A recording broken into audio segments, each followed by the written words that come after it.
Olá, tudo bem? Hoje estamos lendo aqui em Josué capítulo 8. O que esse capítulo nos traz de advertência para o nosso dia a dia?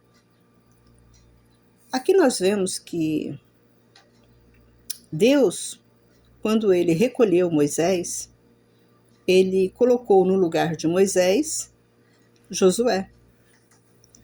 E falou que ele estaria com Josué, né? Nessa jornada toda, até o povo, né, entrar na terra prometida que ele prometeu. Ele quem? Deus. Deus prometeu, quando ele tirou o povo lá do Egito, ele prometeu a esse povo que ele colocaria esse povo numa terra onde mana leite e mel. Só que não seria tão fácil, porque esse povo era um povo que transgredia, né, a palavra de Deus. Não andava conforme os ensinamentos de Deus. Foi por isso que esse povo ficou lá no Egito 400 anos, e quando Deus tira eles, eles ficam mais de 40 anos, né, no deserto, andando no deserto, porque Deus, o intuito de Deus era de fazer com que esse povo se arrependesse. E ele queria, como ele mesmo disse, né, ele queria fazer uma geração eleita. Que geração é essa? Uma geração que obedecesse os mandamentos dele, porque quando ele tira esse povo lá do Egito, ele deu a esse povo ordenanças, deu leis, né, para que esse povo viesse a obedecer. Só que esse povo estava tão enraizado com a doutrina, com os costumes, né, do povo egípcio, então estava difícil para que esse povo, né, saísse dessa raiz, né? Eles eram um povo raiz. Então Deus teve assim uma dificuldade de conseguir tirar essa raiz desse povo, raiz dos egípcios desse povo. E Deus foi tirando esse povo foi que saiu lá do Egito, esse povo foi se morrendo no caminho, né, dentro desses 40 anos. Então veio, né, uma geração nova, uma geração que não conhecia a raiz dos egípcios. Aí o que acontece? Quando Moisés morre, Deus coloca Josué para continuar essa caminhada, porque até então não tinha, né, chegado à terra prometida. Para vocês terem uma ideia, nem Moisés ele teve esse privilégio de entrar na terra prometida, porque Moisés também, né, a geração passada fez com que Moisés pecasse. E Deus não perdoou nem Moisés. E continuamos, né? Josué, ele, para entrar na terra prometida, Deus não deu de bandeja para eles também. Eles teriam que ter um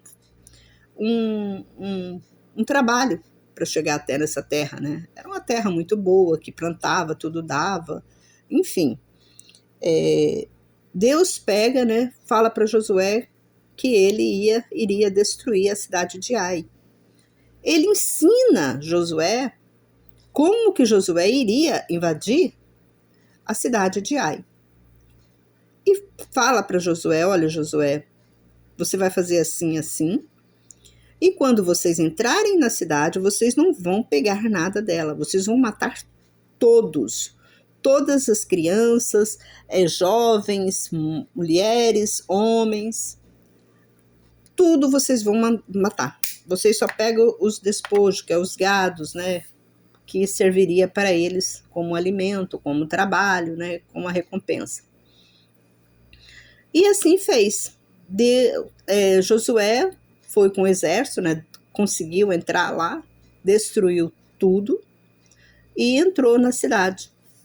E matou todo mundo. Desde criança pequenininho, de bebê, mulher grávida, matou tudo. Aí você fala assim, nossa, mas Deus foi um Deus injusto. Gente, Deus não foi injusto. Deus foi um Deus muito misericordioso. Se você parar para pensar, por isso que eu falo, não fala asneira antes de entender o assunto. Esse povo da cidade de Ai, eles conheciam Deus. Eles conheciam, talvez não conhecia, mas já ouviu falar do poder de Deus. Eles tinham esse conhecimento, porque esse mesmo povo, eles conheciam Deus porque quando Deus destruiu Sodoma e Gomorra, quando Deus trouxe o dilúvio para a terra, isso tudo ficou registrado, né, nos livros deles da época, né, que um Deus destruiu a cidade de Sodoma e Gomorra. Por que Deus destruiu a cidade de Sodoma e Gomorra? Foi por causa da desobediência, foi por causa da depravação daquele povo que eles envolveram com homicídios, sexualidade, enfim, todas as coisas depravadas que você podia imaginar, esse povo fazia. Tanto o povo de Sodoma e Gomorra, quanto o povo da época de Noé, né? Eles estavam cometendo isso tudo.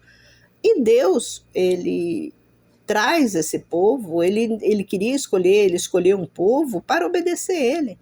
Então, ele teria que fazer isso. Ele teria que mostrar para a geração futura quem era Deus, que até então parece que esse povo não estava entendendo, não compreendeu a vontade que Deus queria para com o homem. Aí Deus destrói. Essa é a razão por que Deus destruiu tantas cidades, matou tantas coisas. E até hoje, né, você vê crianças sendo estupradas, por que Deus permite isso? Talvez você fala, mas por que Deus, as crianças são inocentes, por que acontece isso? É porque a palavra de Deus não volta atrás. Deus fala que ele ia punir os filhos, né, pelos pecados dos pais. Às vezes você vê uma criança, alguém estuprando uma criança, um bebê, até o próprio pai faz isso, né? E por que tudo isso? Porque talvez você pergunta, por que Deus permite essas coisas? Deus permite essas coisas porque essas pessoas, dessas crianças, a família dessas crianças, são famílias que não obedecem a Deus. Então Deus, até hoje, Deus está mostrando assim, sabe, de cara, mostrando as coisas para o homem e o homem não enxerga. Olha, como Deus estivesse falando com ele, com você. Olha, não se mete comigo. Me obedece, porque se você não obedecer, você vai ser castigado. Eu não quero saber de Deus. Não importa se você não quer ou não, você precisa obedecer, porque você é um filho dele, foi ele que te criou.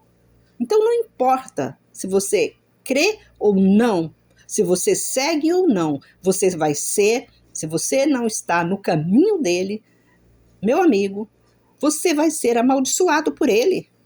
Isso é fato. Porque você não foi filho de ninguém. Quem criou você foi ele. E você está na mão dele. É como se fosse um pai. Um pai tem 15, 20, 30 filhos. Quando o pai, na herança, o pai tem que dividir para todos os filhos. Não importa. Então, a herança vai para todos os filhos. Não importa se tem um filho que é mais rico do que o outro. Não importa, vai para todos. Tá entendendo? A mesma coisa é para com o homem. Deus para com o homem. A palavra de Deus, ela é bem clara para nós. O homem que não entende, que não compreende. Nós lemos, ele deixou escrito as leis, ele deixou escrito as ordenanças, ele deixou escrito os mandamentos. Tanto como ele mesmo disse, para que você amanhã ou depois não diga, eu não sabia. Ele deixou escrito. E agora voltamos, né, em tudo isso. Vamos analisar tudo isso e vamos colocar no contexto de hoje das religiões. Por que as religiões viraram, né, eu falo até uma pandemia de pecado? Por quê? Veja só. Antigamente, você ia em qualquer religião, tinha um ritual diferente dos dias de hoje. As mulheres, você sabia quem era crente e quem não era. Por causa dos vestimentos, por causa da fala, por causa que as pessoas eram as pessoas mais humildes, as pessoas amavam uns aos outros, não tinha ganância. Hoje em dia, não. Hoje em dia virou, se você falar, eu sou crente e não falar, não precisa, porque hoje em dia está tudo igual. Não tem diferença, o mundo não tem diferença com a religião. Olha o pecado onde entrou a religião. E quem é o culpado disso? É a família? Não. Quem é o culpado disso tudo que está acontecendo nas religiões? Essa falta de amor, como diz, o mundo entrou na igreja. A idolatria está dentro da igreja. Hoje os homens idolatram, né, pastor, idolatram irmãos que têm dinheiro. Se você veste bem na igreja, você é muito bem recebida, você tem cargo na igreja, você é isso, você é aquilo, você é como se fosse um Deus. E aquele irmãozinho que é simples, que não tem nada, ele fica jogado, ele fica no cantinho dele. E eles pregam a palavra só em favor deles, dos grandes, dos poderosos. Humilha os humildes. Humilha, sim, os humildes. Às vezes dá nojo de você ir numa igreja e ver tanta diferença de tratamento dentro de uma igreja. Quem é o culpado disso? São os pastores, que estão ensinando as famílias dessa forma. Você vê filho de pastor sendo gay, filha de pastor sendo uma prostituta, filha de pastor com piores, né, adjetivos que podemos falar. Se o pastor não cuida da própria família, como que esse pastor vai cuidar do rebanho de Deus? Tem gente que fala assim, mas o pastor não é culpado pela filha dele ser assim. É culpado. Porque se não fosse culpado, Deus não teria culpado Moisés. Deus culpou Moisés. O pastor é culpado pela filha dele estar andando daquele jeito. Porque ele não está cuidando nem da casa dele, como que ele tem competência para cuidar da igreja? Preste atenção. Hoje, a sociedade, os irmãos da igreja, eles estão instruídos. As mulheres vestem roupas curtas, vão na praia de biquíni, às vezes até de fio dental, junto com a família, levam a família para uma praia onde só tem fio dental, as mulheres usam tudo fio dental, tá tudo sim. Não tem diferença entre uma mulher cristã e uma mulher do mundo. Uma mulher que não teme a Deus. Não tem diferença. A Bíblia proíbe que o filho vê o corpo da mãe. A Bíblia proíbe que a mãe vê o corpo da filha, do filho. Mas isso parece que virou normal dentro das igrejas, né? Os homens andam com aquelas calças, agora aquelas calças slim, grudadas no corpo. É normal. Virou tudo normal. O mundo só tem essa calça, ninguém tem outra calça para vender. A gente tem que comprar, a gente é obrigado. Não, você não é obrigado. Existem costureiras. Faz uma calça mais decente. E vamos lá. Por que eu falo que os pastores são culpados? Porque se o pastor não está dando doutrina dentro da igreja, não está ensinando, não falo nem doutrina, gente, ele tem que levar a palavra, a verdade. Nós temos que ser luz aqui no mundo.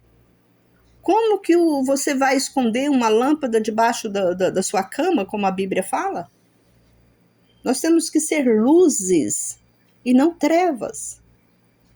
Aí aquela família,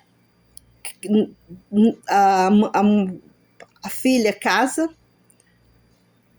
gera filhos, os filhos vão seguir aquele costume daquela igreja. Olha, eu posso cortar cabelo, eu posso fazer... Eu não vou nem falar de cabelo, que o cabelo é menos, né? Eu faço maquiagem pesada. Fazer maquiagem, é pecado fazer maquiagem? Pesada é. Desculpa eu falar, mas pesada é. Colocar aqueles batonzão vermelho na boca, pintar a cara toda, é pecado. Tudo tem que ser nos conforme. É pecado usar roupa curta? É pecado. Porque você está mostrando as suas partes, né? Que não é para mostrar. Ah, irmã, então tudo é pecado. Tudo é pecado. Se você está fazendo para contaminar os olhos de um outro, você está carregando o pecado. Então nós temos que ter muito cuidado. Gente, estamos vivendo num tempo de que Deus está apertando, como diz o outro, apertando o cerco. Deus está apertando o cerco. Você vê que tanta coisa acontecendo no mundo assim, ó, numa rapidez tão grande. Se você não se cuidar, você perde a sua salvação. Volta para os ensinamentos de Cristo. Volta para o primeiro amor. Qual que é o primeiro amor? Volta lá. Lá em Gênesis, Êxodo, Levítico, Deuteronômio. Volta para lá que tem a doutrina. A Bíblia fala para voltar para o primeiro amor. Onde que é o primeiro amor? O primeiro amor é lá onde que Deus começa, né, a destruir Sodoma e Gomorra. Por que Deus destruiu Sodoma e Gomorra? Por que Deus destruiu o mundo com água? O que aconteceu com aquele povo? Agora você quer culpar Deus quando Deus, né, ele destrói uma cidade? Por que essa cidade está cheia de guerras? Ah, porque Deus é ruim? Não. Ah, os homens são maus? Não. Porque não obedecem à palavra de Deus, não obedeceu, e Deus está ali, ó. Ele precisa, se ele deixar folgar, abrir os braços, deixar como o povo quer, ninguém vai ser salvo. Ele não vai levar ninguém para o céu. Essa terra vai virar um pandemônio, né, aqui, porque já está insuportável viver aqui nessa terra do jeito que está. As pessoas não respeitam ninguém. E se você não está... A Bíblia diz assim que os verdadeiros adoradores adorarão em espírito e em verdade. Aí tem gente que vem e fala, né? Ah, tem aquela igreja dos gays. Deus me ama, Deus me quer, Deus não quer o que eu faço, Deus tem misericórdia de mim. Está escrito na Bíblia que os afeminados não entrarão no reino de Deus. Está escrito na Bíblia. O homem que anda, que deita com o homem não tem parte no reino dos céus. Está escrito na Bíblia. Os ladrões.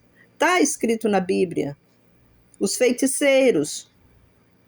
Então, essa turma toda aí que se diz, né, evangélicos, tome cuidado com o que você está ouvindo, para que você não passe para a sua família, que você sabia que você pode estar levando a sua família para o inferno dentro de uma igreja?